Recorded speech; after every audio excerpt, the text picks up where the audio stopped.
noches, no sabemos a qué horas nos va a escuchar, pero estamos aquí. Bienvenidos a Ciencia Ficción. Y bueno, pues como saben, en Ciencia Ficción siempre tenemos un invitado de lujo y en esta ocasión tenemos a León de la Rosa, profesor de artes en la Universidad Autónoma de Ciudad Juárez y bueno, por supuesto también artista visual. Hola, ¿qué tal? Hola Alejandra, mucho gusto, gracias por invitarme. ¿Cómo estás?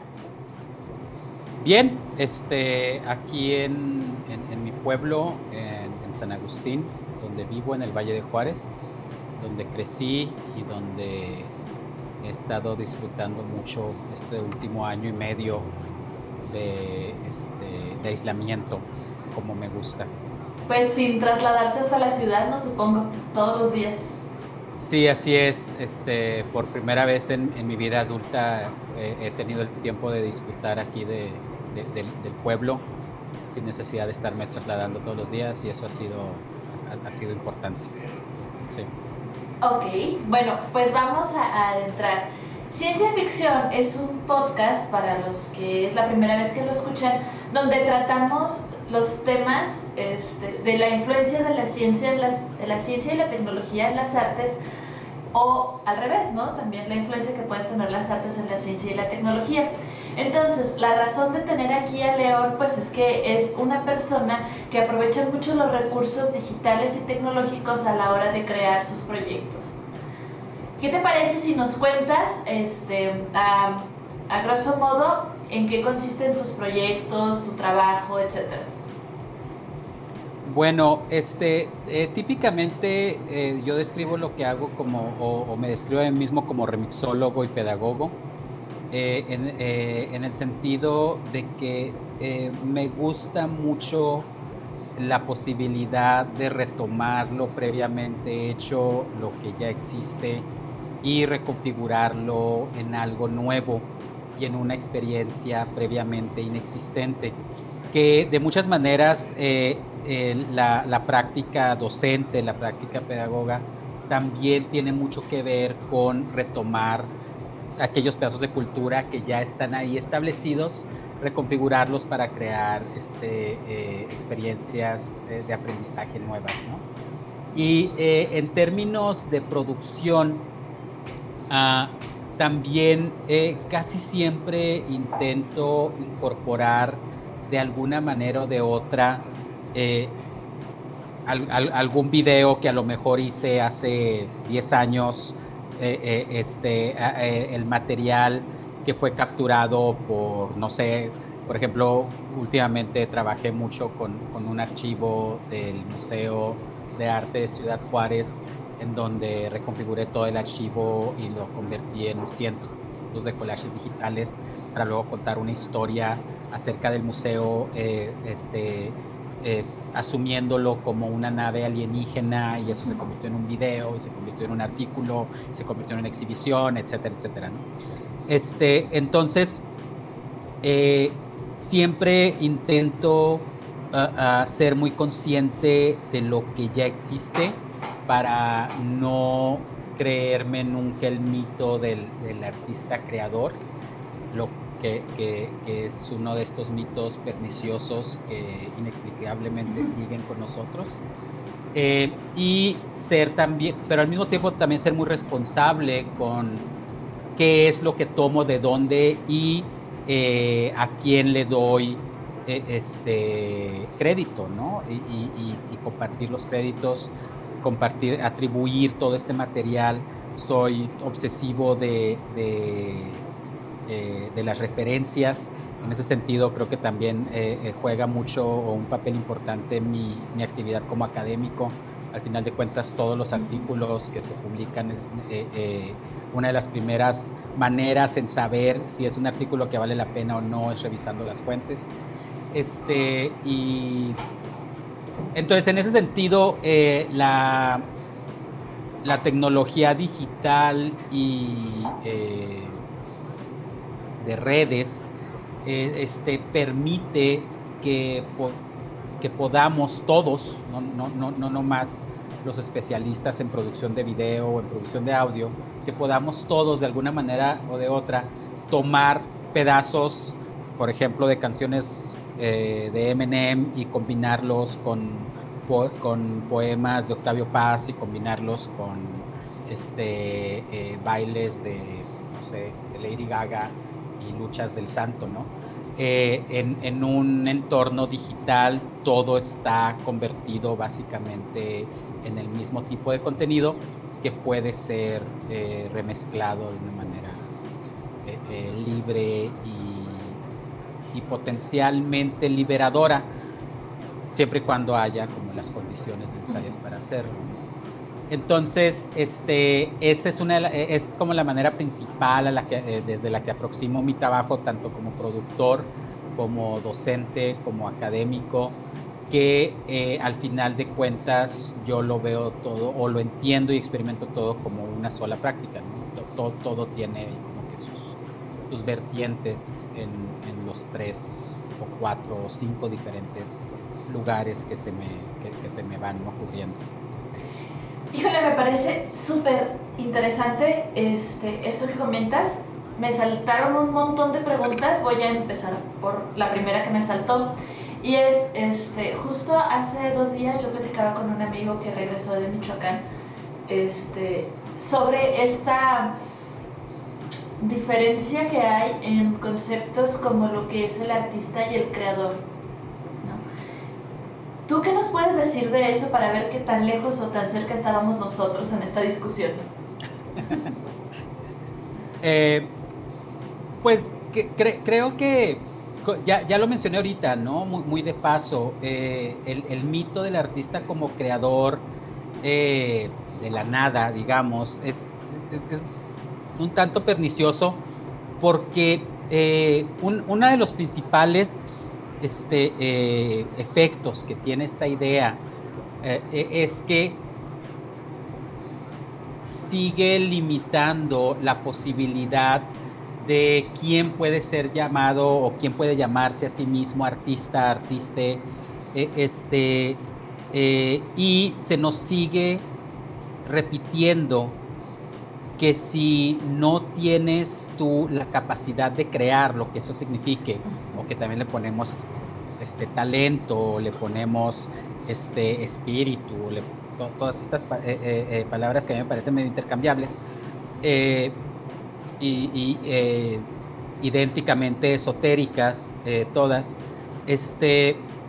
entonces no puede ser considerado un artista, ¿no? Y cuando, por el otro lado, si pensamos en el artista como aquel agente que utilizando sus propias herramientas disponibles, su propia capacidad creativa, estética, crítica, etcétera, toma cosas a su alrededor y las reconfigura para que tengan significado para ella, para él, para ellos, ellas, entonces como que el abanico de posibilidades de lo que significa hacer arte, de lo que significa crear cultura, se abre, ¿no?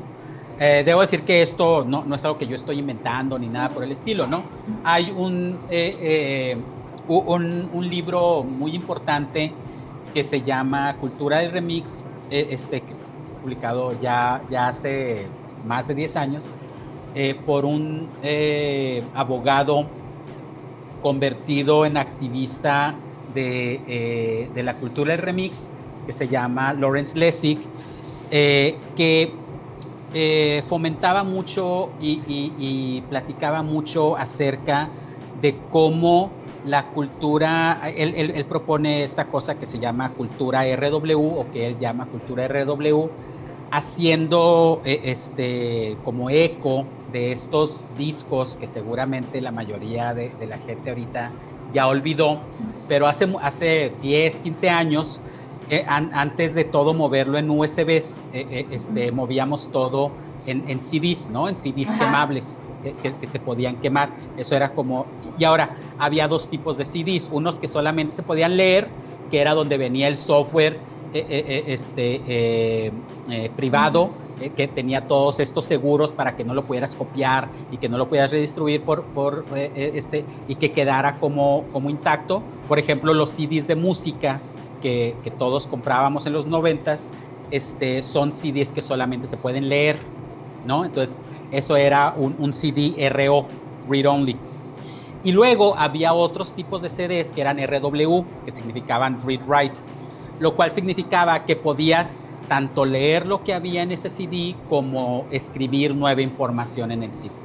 Entonces, desde esta metáfora, Lawrence Lessig propone la idea de pensar en dos tipos de culturas. Una cultura que es RO, que es la de solo lectura, que es la que nos dice que el cine solamente debe ser hecho por aquellos profesionales como Steven Spielberg, como Almodóvar, como Iñárritu, y el resto de nosotros solamente debemos conformarnos con ir al cine a ver lo que ellos hacen.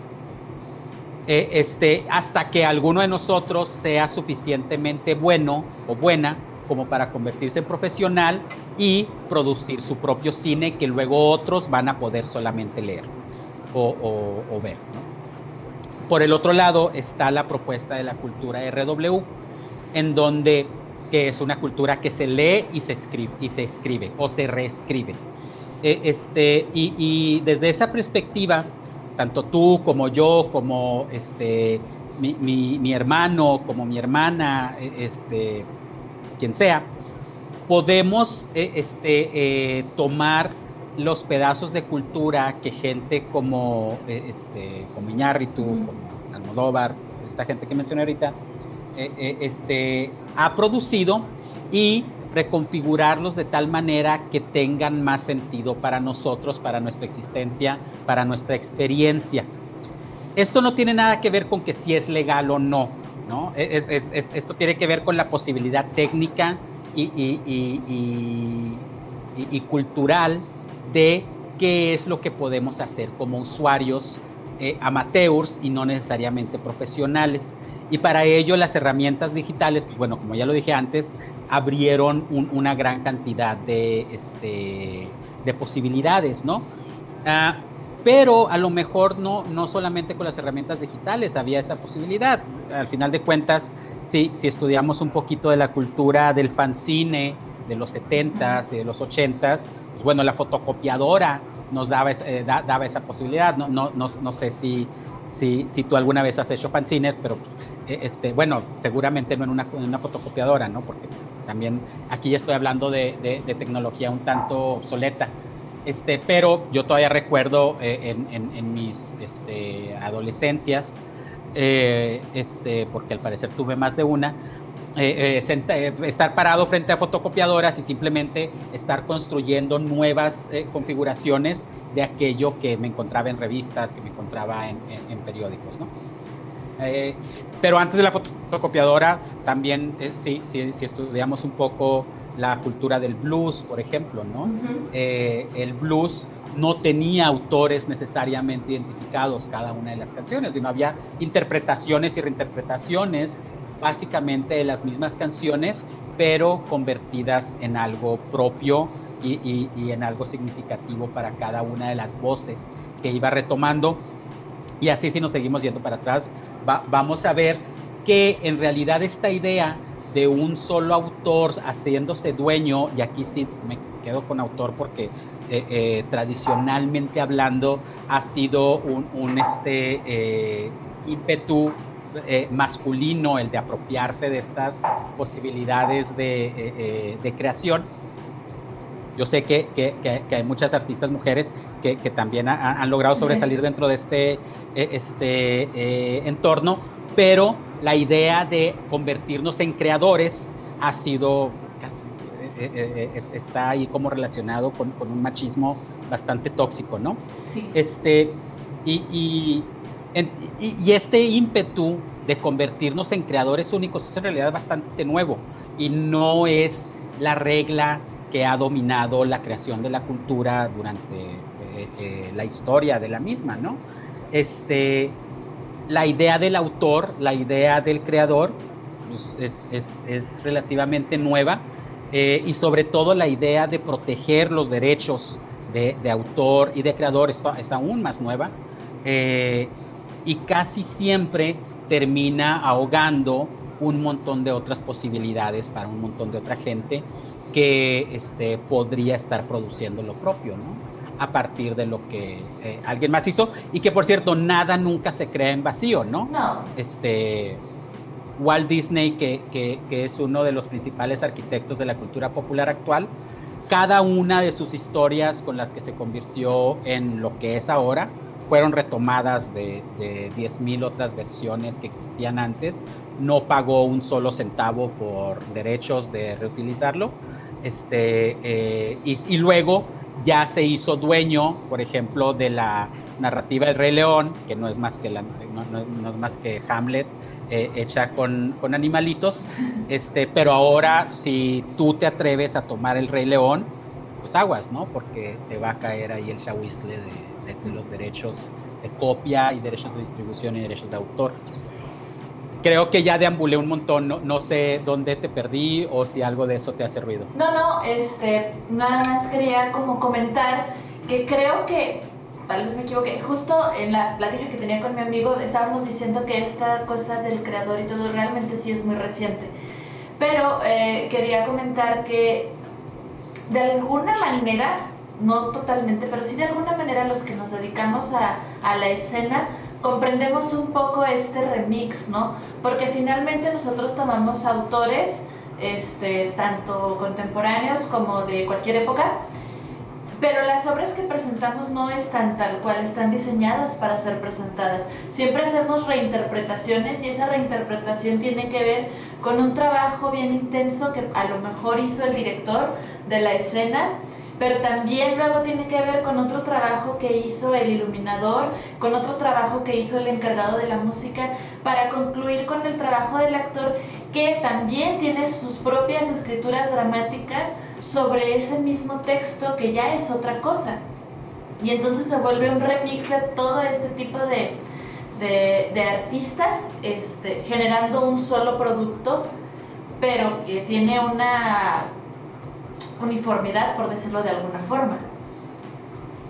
Pues sí, ¿no? De alguna manera se coordina para crear algo congruente entre todas estas visiones y entre todas estas experiencias. Ahora, eso es cierto, tú trabajas mucho en teatro, ¿verdad? Sí. Eso es cierto en el teatro, por ejemplo, eso es cierto en los medios audiovisuales, en el cine, en el video, y es evidentemente cierto, inclusive ahorita que acaba de pasar por ahí atrás hace unos minutos tu productor, ¿no? Hay ciertas colaboraciones que son muy evidentes y muy necesarias, pero cuando luego se pone como de alguna manera otro tipo de duda y otro tipo de discusión, es cuando tratamos de trasladar estas mismas pláticas y estas mismas posibilidades a prácticas como la pintura, o a prácticas como la escultura o la fotografía, o estas cosas son más tradicionales y más tradicionalmente apegadas y defensivas con respecto a lo que significa ser creador, ¿no? Y que de muchas maneras son en las prácticas en las que permanece este mito. Pero si estudias, por ejemplo, todo lo que Picasso se robó del arte africano, te das cuenta que no es cierto que lo estaba haciendo de la nada tampoco él, ¿no? Y no sé lo suficiente de historia del arte clásico como para ir caso por caso, pero si escarbas lo suficiente en toda gran obra de la civilización occidental, vas a reconocer y vas a poder identificar otras fuentes no identificadas y que no se les ha dado el crédito, y casi siempre son fuentes y son material hecho por no hombres, no blancos, no gente con el poder histórico que ha tenido, y esto inclusive con la Biblia misma, ¿no? O sea, si escarbas un poquito más en la Biblia, te das cuenta que bueno, para empezar, no es cierto que lo escribió un señor barbón que vive en el cielo, pero tampoco se escribió de nuevo para narrar la historia de lo que sea que estaba narrando, ¿no? Sino simplemente se retomaron un montón de otras historias ya existentes. Entonces, eso, y que, por ejemplo, volviendo a las redes digitales, entornos digitales y redes sociales y demás. Eso lo podemos ver mucho, por ejemplo, en las prácticas del fanfiction, ¿no? O en prácticas del cosplay, como todos estos artistas jóvenes, actuales, son capaces de retomar lo que hizo algún dibujante manga hace 20, 30, 40 años y inyectarle una nueva posibilidad, abrirle un nuevo camino de tanto formalmente como narrativamente para mantenerlo vivo. Sí, justo teníamos como invitada también aquí a María Rascón y comentábamos, ¿no?, que finalmente estamos viendo por medio de estas redes la creación de nuevas posibilidades también, bueno, ella es de literatura, ¿no?, de nuevas posibilidades literarias que no son ni más ni menos que una cosa que, bueno, a mí en lo personal me parece maravillosa, ¿no? Yo tengo un hermano que es adolescente y se la pasa en Wattpad, ¿no?, por ejemplo, y él me dice, es que quiero escribir Wattpad, ¿y qué te detiene, no? O sea, finalmente ese es el espacio que tú tienes para expresarte, y ahí pues como le gustan también algunos animes, dices que me gustaría ver, por ejemplo, la historia de tal, detallada, digo, y ahorita ya realmente ya está empezando a escribir. Pero ¿qué es Wattpad, Alejandra? Wattpad es como otra red social, pero de puros fanfics. Órale, ya.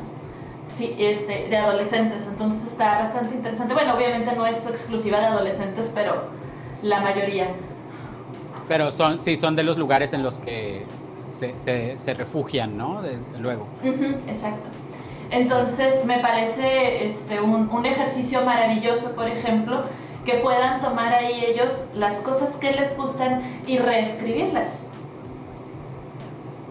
Sí, no, y siempre y cuando sea hecho de manera responsable y sea hecho de manera como sistemáticamente atribuyendo a quien, y sobre todo, no es lo mismo, o sea, la apropiación de material previamente existente, hay direccionalidad con respecto a ella, ¿no? No es lo mismo tomar material de Disney o de Warner Brothers o de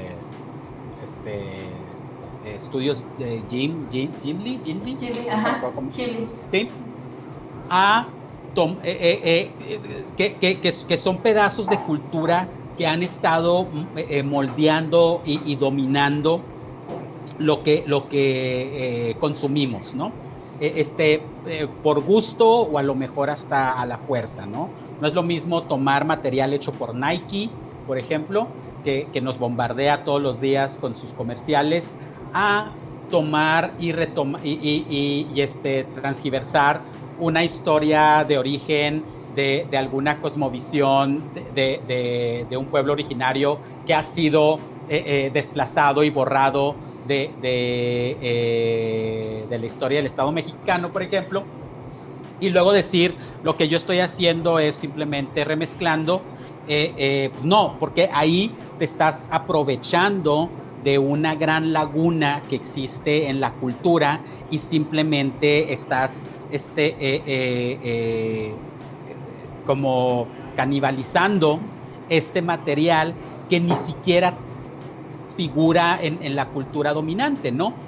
En esos términos creo que dependiendo de dónde tomas, puede ser más valioso en ocasiones simplemente realzarlo, ¿no? Y decir, oigan, por cierto, aquí hay todas estas otras versiones de cómo, no sé, de cómo es que este desierto dejó de ser mar, ¿no? Hablando del desierto de Juárez y del paso y de la frontera entre México y Estados Unidos, que nadie le ha puesto atención en vez de simplemente ir y canibalizarla y decir, esta es mi nueva versión y ahora, y como me estoy basando en este conocimiento ancestral, entonces yo estoy siendo un activista del no es cierto, simplemente te estás aprovechando de estas historias que nadie ha escuchado antes, ¿no? Entonces hay direccionalidad con respecto a quién le tomas material, ¿no?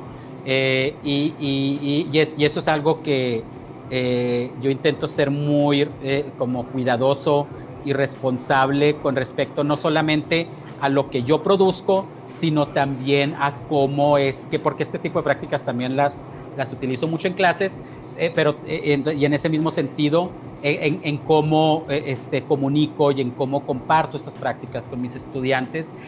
El remix y la remezcla conlleva éticas, ¿no? Y conlleva necesidades y cuestionamientos éticos que si no te lo estás haciendo, si no te los estás haciendo constantemente, muy probablemente estás explotando a alguien, ¿no?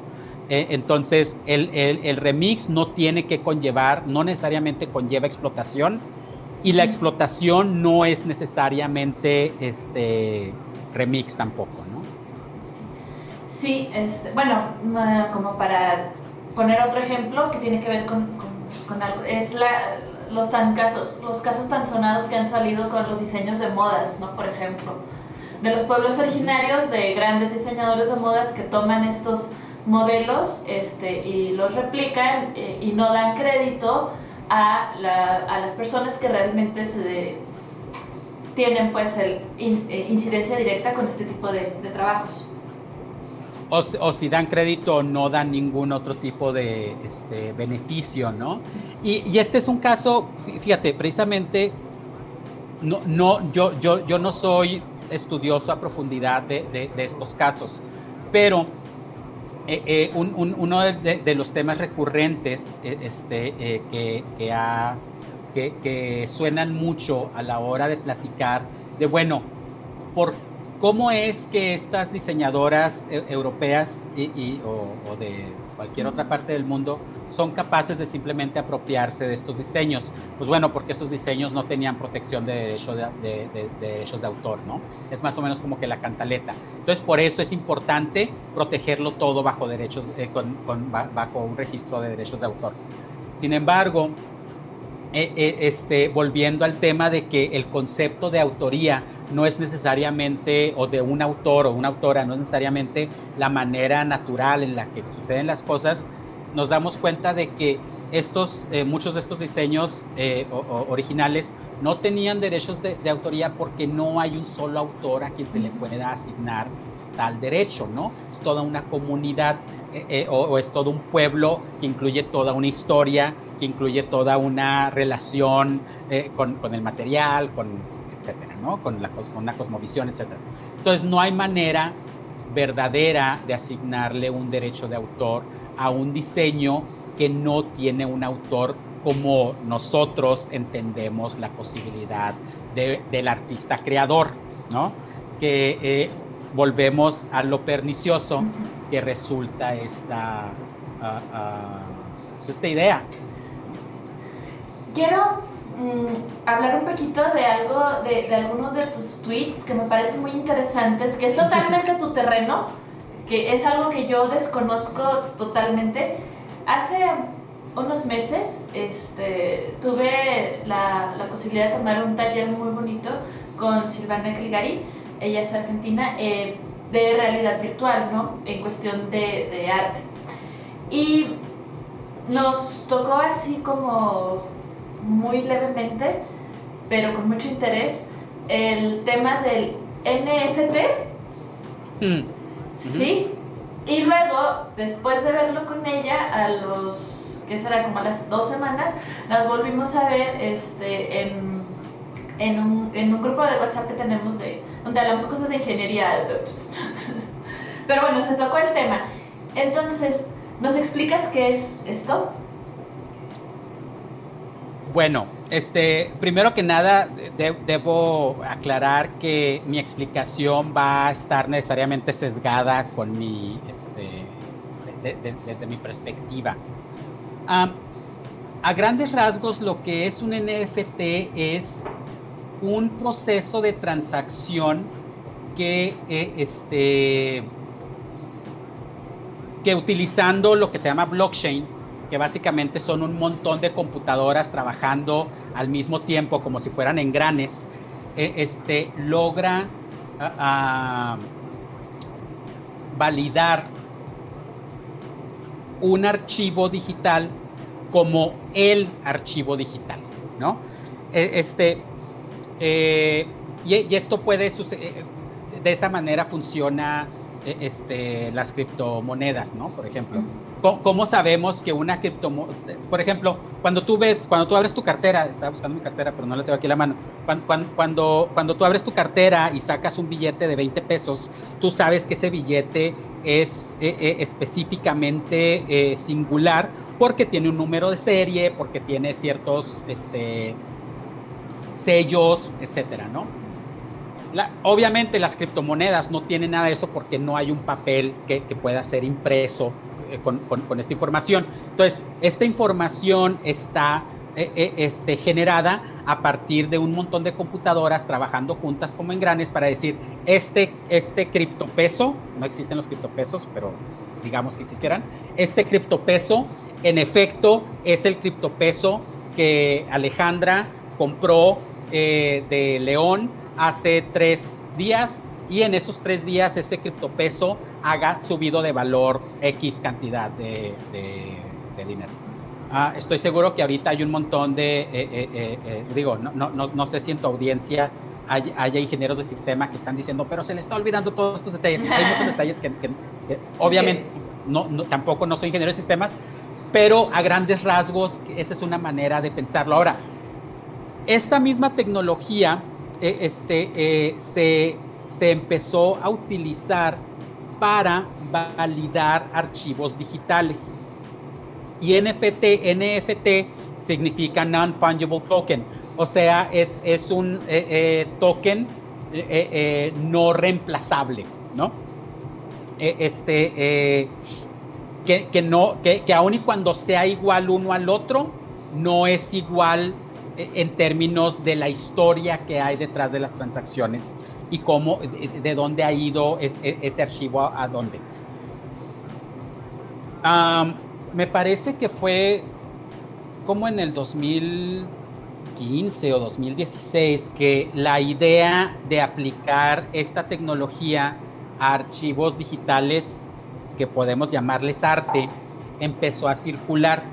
Pero ahora con la pandemia, en donde los coleccionistas de arte perdieron la posibilidad de ir a subastas donde compran arte físico, objetual, de repente decían, pues, entonces, ¿ahora qué hacemos, no?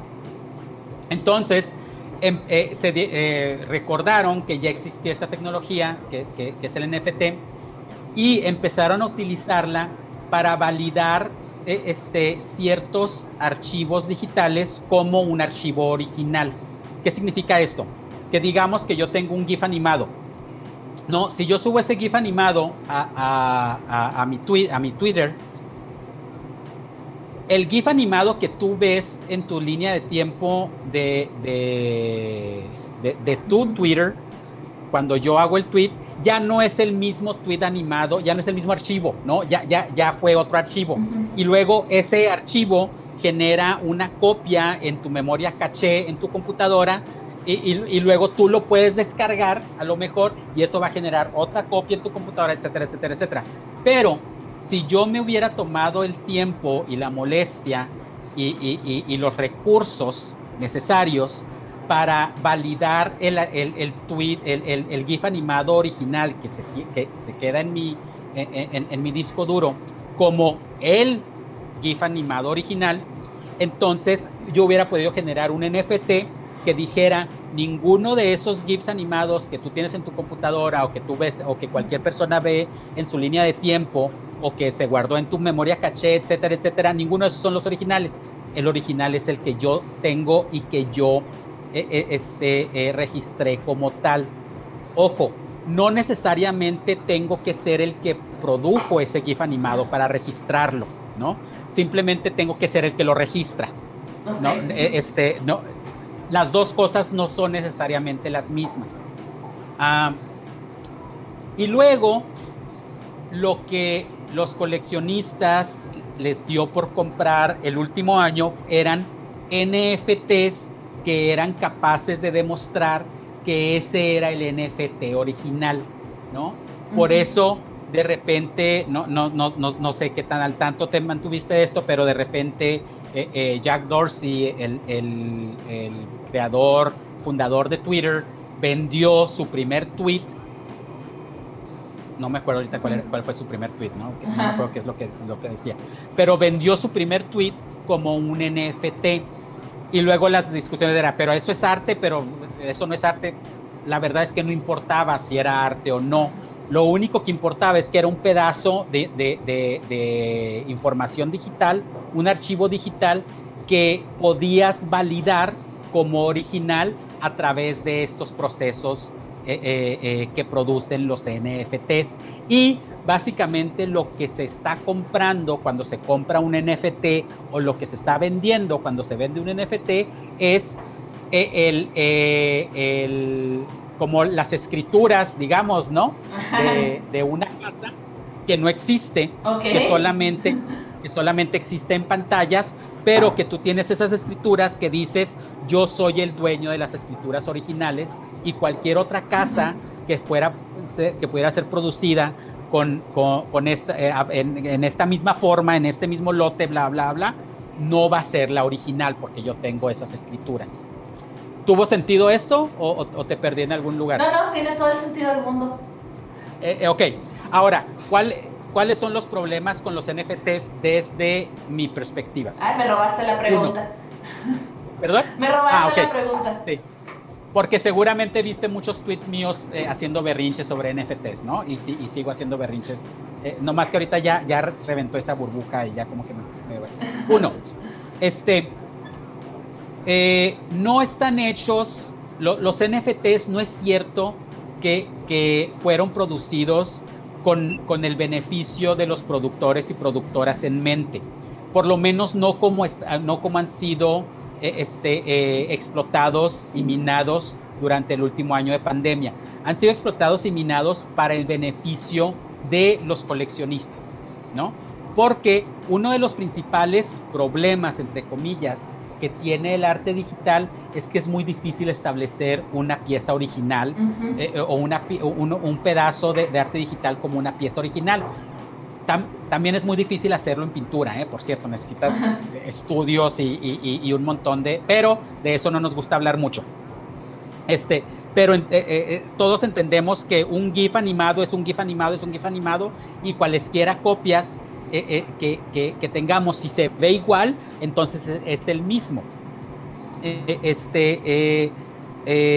Entonces, el NFT, los NFTs fueron explotados para darle la certidumbre, la certeza, más bien dicho, la certeza a los coleccionistas de que en efecto estaban comprando algo original. Cuando uno de los principales propósitos o una de las principales posibilidades del arte digital era precisamente trascender esta necesidad del archivo original, ¿no? Entonces, de alguna manera, de muchas maneras, en mi experiencia y desde mi perspectiva, esta noción de vender originalidad y certeza de la misma en términos de arte digital es contraindicada y antitética a lo que es el arte digital como en sus propósitos, no solamente originales, sino recurrentes, ¿no?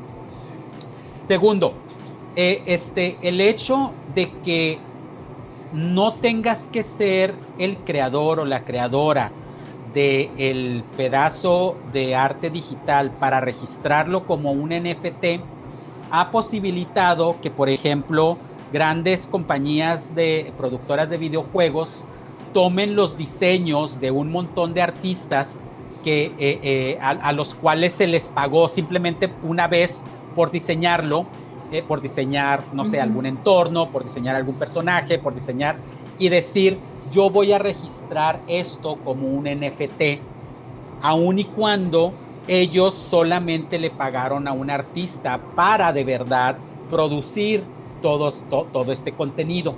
Y el artista queda en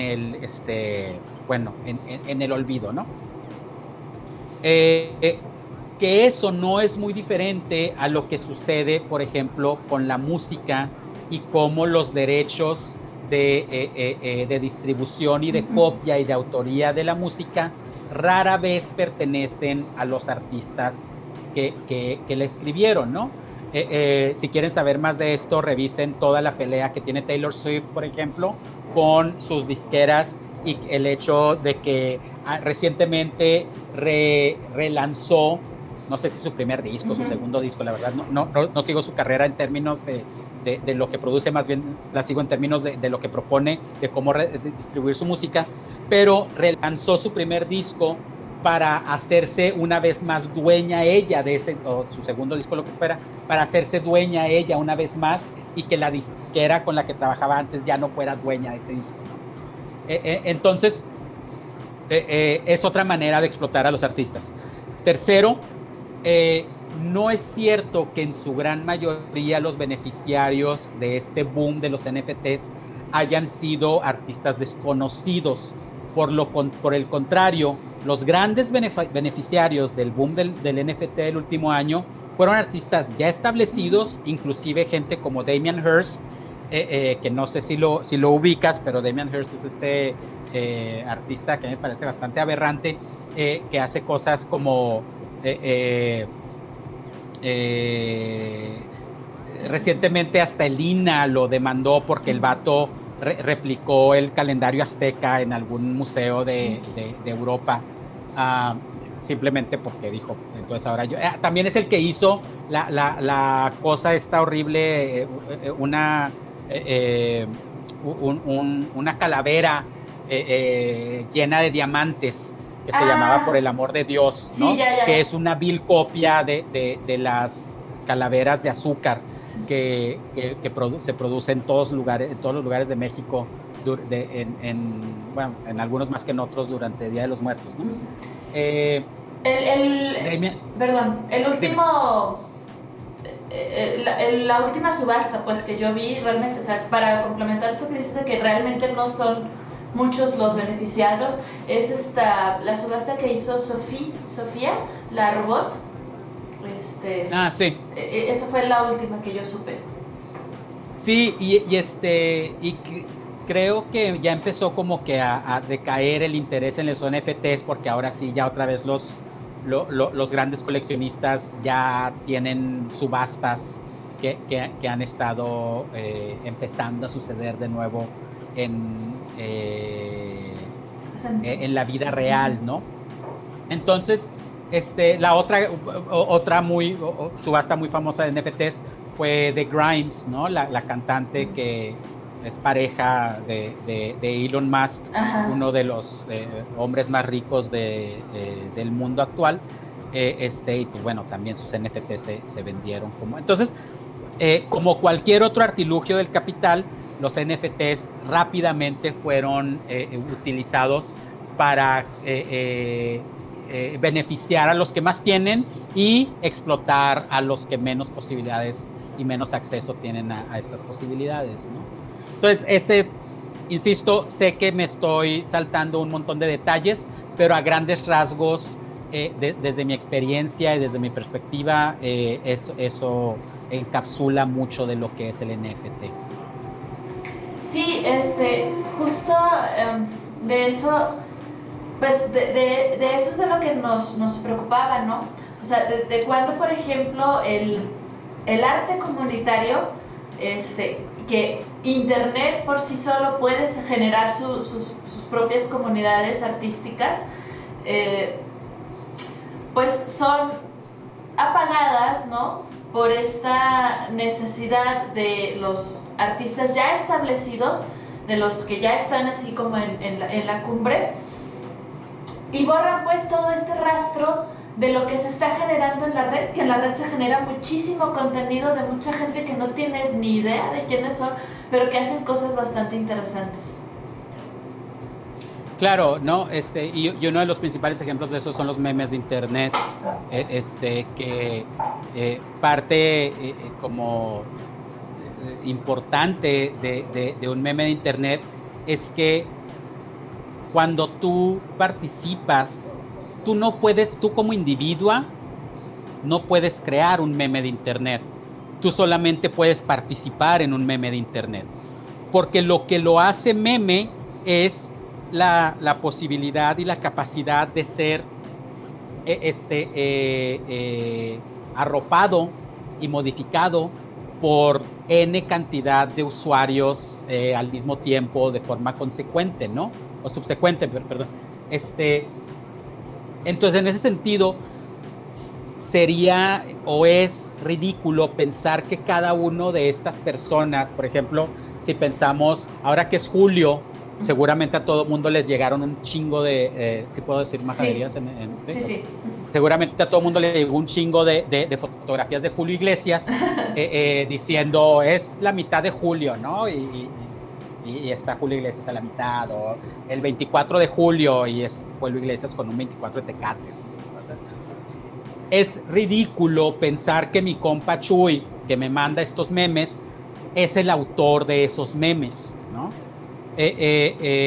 Aun y cuando tal vez él haya metido la fotografía de Julio Iglesias a Photoshop o a GIMP o a cualquier editor de Canvas, cualquier editor de imágenes digitales que utilizaría, aun y cuando él haya metido esta fotografía de Julio Iglesias, le haya sobrepuesto el cartón de Tecates, no es el autor de ello, porque para empezar necesitamos discutir la figura de Julio Iglesias por sí mismo, ¿no? Que bueno, eso conlleva ahí un montón de historia y un montón de procesos. Luego, ¿quién tomó la fotografía de Julio Iglesias que mi compa Chuy está metiendo al editor de imágenes?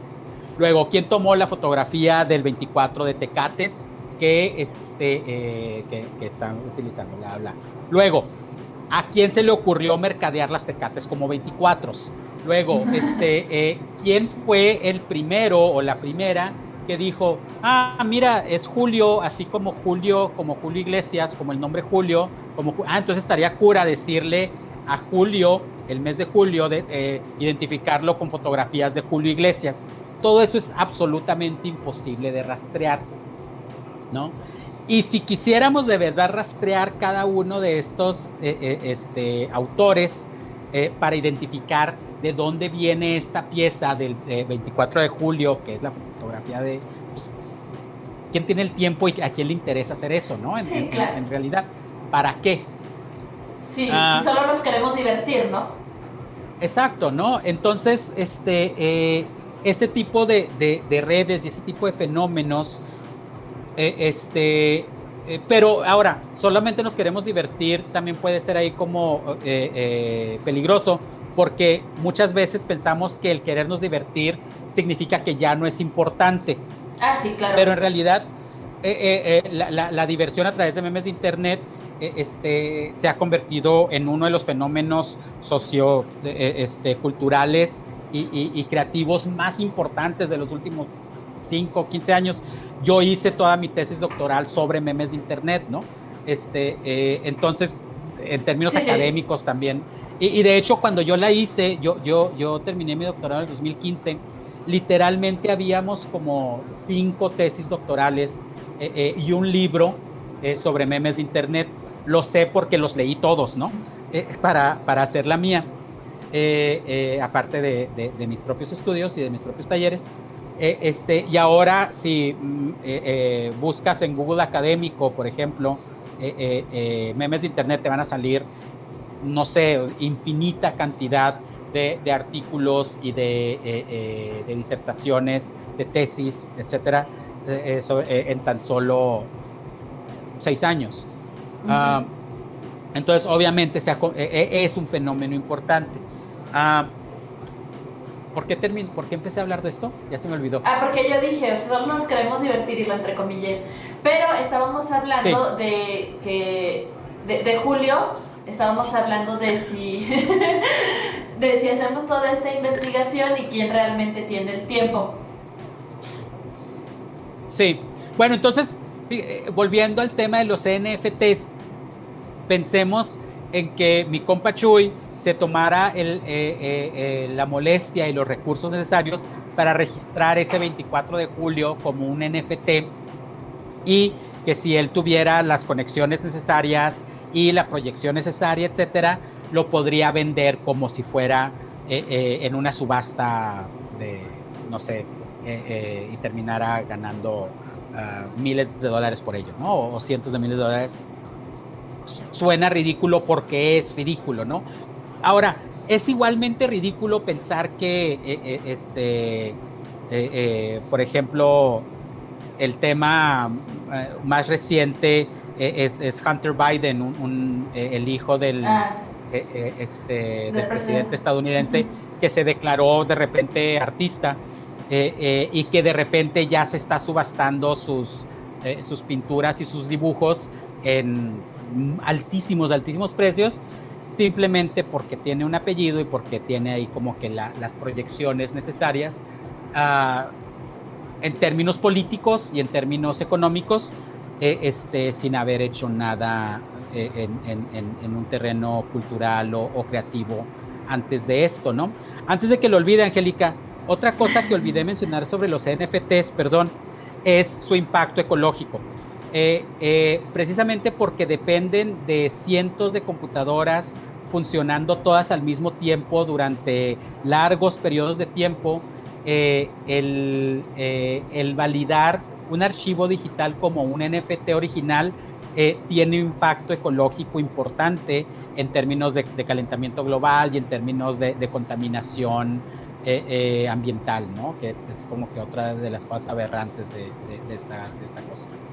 Incluso el espacio, ¿no? Porque luego nos imaginamos a lo mejor, no sé si está por lo general en un cuartito con los servidores, ¿no? Y pues a lo mejor el cuartito tendría que estar frío para mantener los servidores, pero la verdad es que no es un cuartito, o sea, estamos hablando de miles de cuartitos que tienen unos servidores de un tamaño abismal, que a lo mejor para nosotros decíamos que tenemos ahora la laptop, que tenemos la tablet, decimos pues no tenemos como una imaginación clara de cuánto puede medir un conjunto de servidores que nos permiten tener todo este tipo de conectividad, ¿no? Sí, o que nos permite tener la nube, ¿no? O sea, que ese siempre ha sido como uno de estos, le decimos la nube, que es esto así como que suave y blanco y bonito y que nos lo imaginamos, pero en realidad es eso, ¿no? Son servidores en algún lugar frío del mundo, o en algún lugar caliente pero enfriado artificialmente. Sí, ¿no? Y está contaminando constantemente todo, ¿no? Y que se está acabando absolutamente todo a pasos agigantados.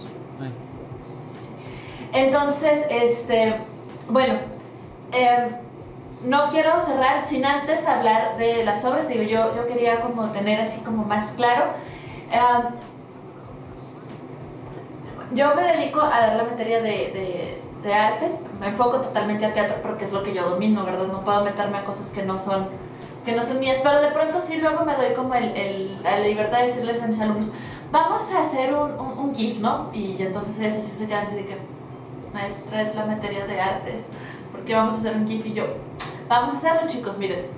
Entonces, y eso fue porque yo vi tus trabajos con GIF y dije, claro, es que esa es otra cosa, ¿no? Entonces también pues les empecé a hablar a mis alumnos de todo esto y se empezaron a sacar un chorro de onda con el arte digital.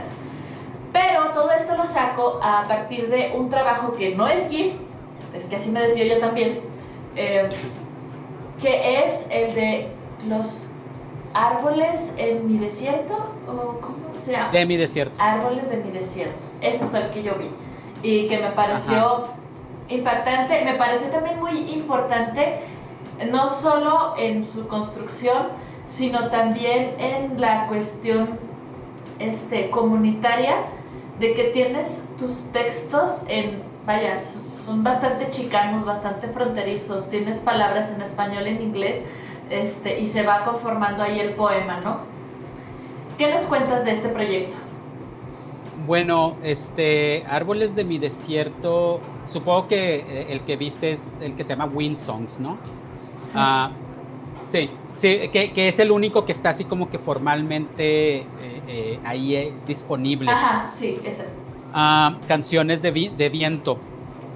Es un proyecto bastante grande en el que llevo muchos años trabajando, uh, que trata, o lo que, una de las cosas que estoy intentando con el proyecto de Árboles de mi Desierto es, primero que nada, producir arte desde mi pueblo y acerca de mi pueblo y a partir de mi pueblo, que se llama San Agustín, que es el pueblo donde vivo, es el pueblo donde crecí. Pasé 10 años fuera de este pueblo, entre los 26 y los 36, y a los 36 volví, y hasta donde me puedo imaginar mi futuro, planeo quedarme aquí hasta que me corran, ¿no? Ya sea por cuestiones biológicas o políticas o lo que sea, no creo. Pero, entonces, primero que nada, empecé a imaginar y empecé a planear qué es lo que podía crear yo desde aquí, a partir de aquí, utilizando mi pueblo y mi experiencia con el entorno como materia prima. Entonces, la pieza en particular que te refieres, Wind Songs o Canciones de Viento, es un poema recombinatorio, un videopoema recombinatorio, perdón, que utiliza imágenes creadas, collages creados a partir de una lila muerta que se murió en un invierno y luego un viento, un vendaval la desenterró. Y antes de deshacer, cuando sucede eso, usualmente regalo la madera para que gente que utiliza leña la pueda utilizar, ¿no? Con mis vecinos y demás. Porque aquí hay mucha gente que todavía tiene estufa de leña, calentón de leña, etc. Se le da un uso.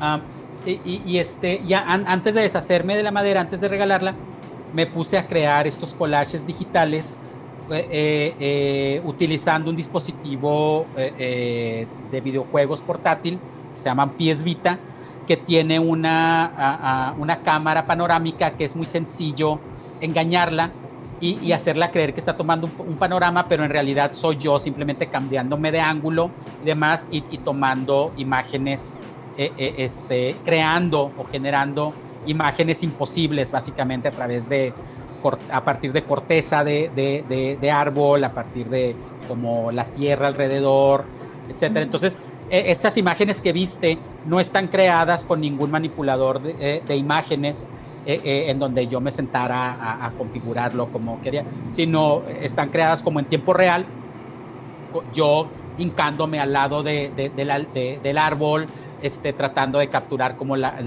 empalme exacto que quería y luego generando aglutamiento de perspectivas, ¿no? Todo en un solo archivo aplanado. Yeah. Sí, entonces, perdón, sí, la verdad es que yo sí, cuando las vi dije, ¿con qué están hechas? ¿Con Biforia? ¿Con no sé?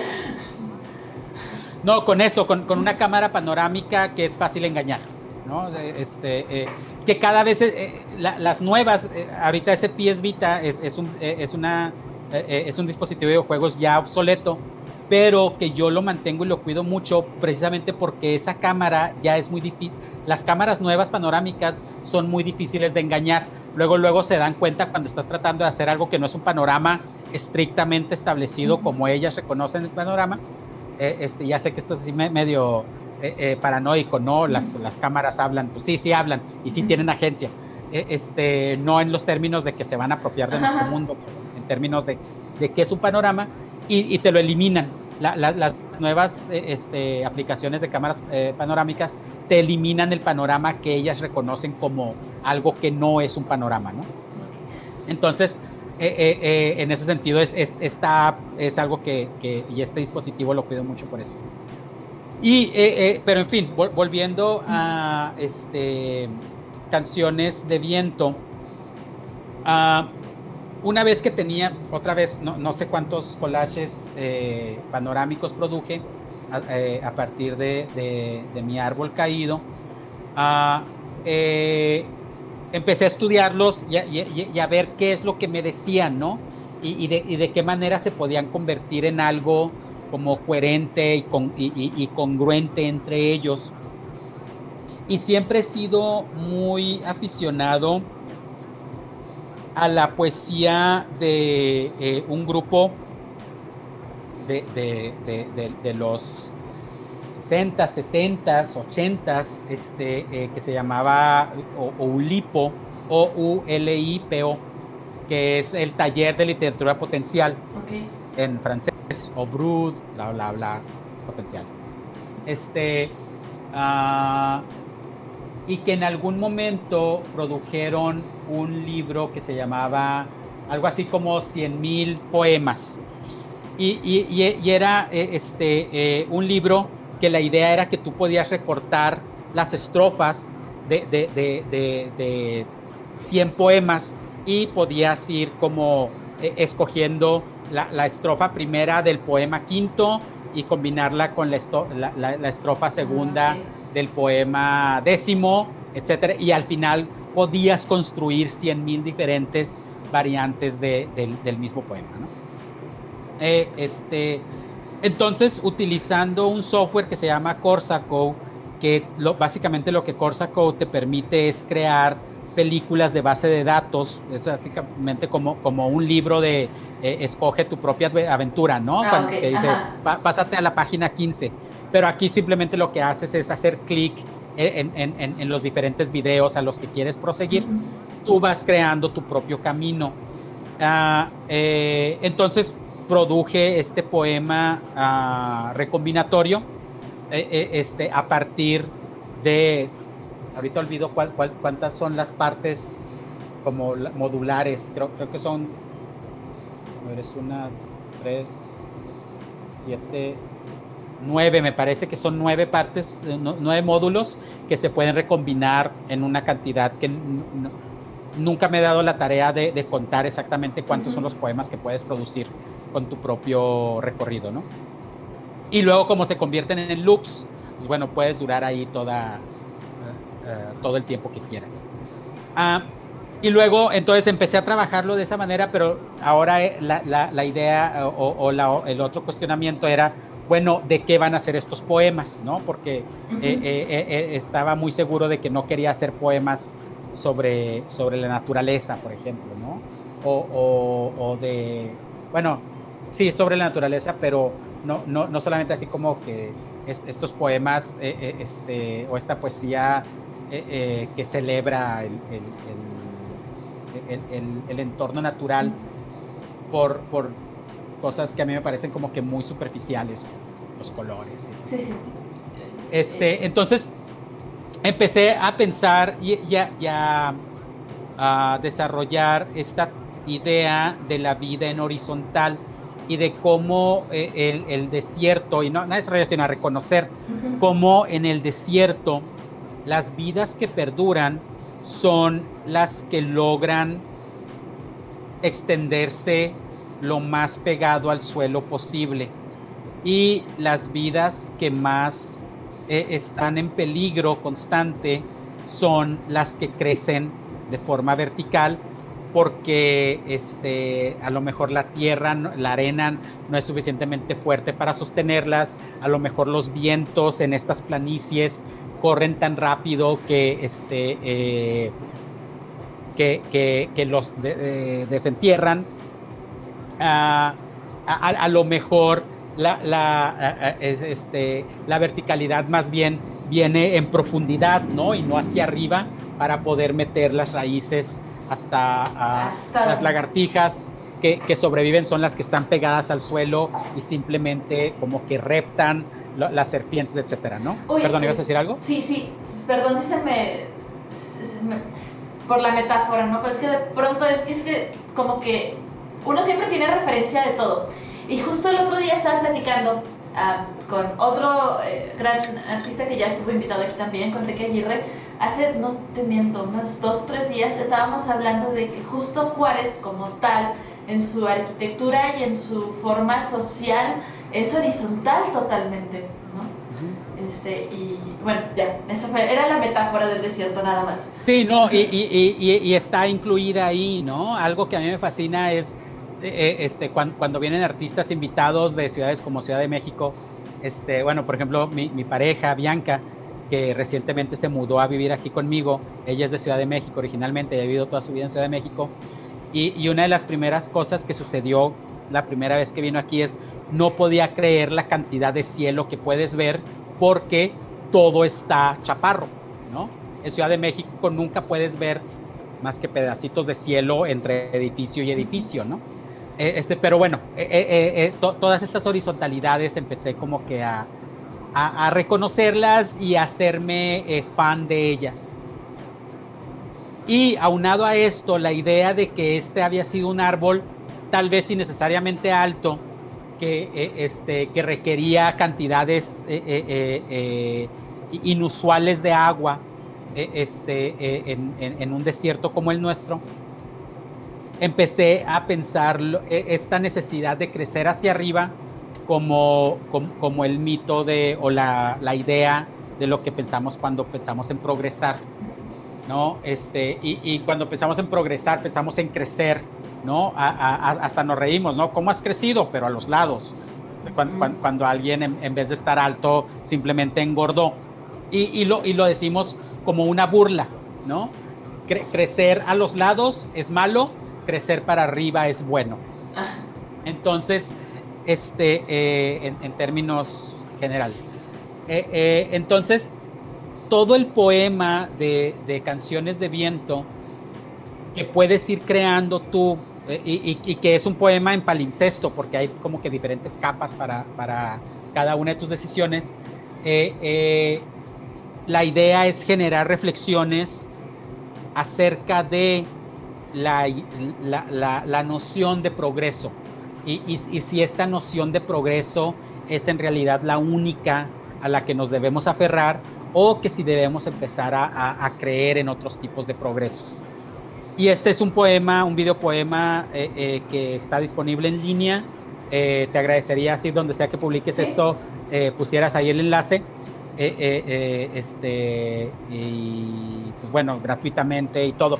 Y todo el proyecto entero de Árboles de mi Desierto, al principio dije que es un proyecto más grande, que incluye muchos otros videopoemas.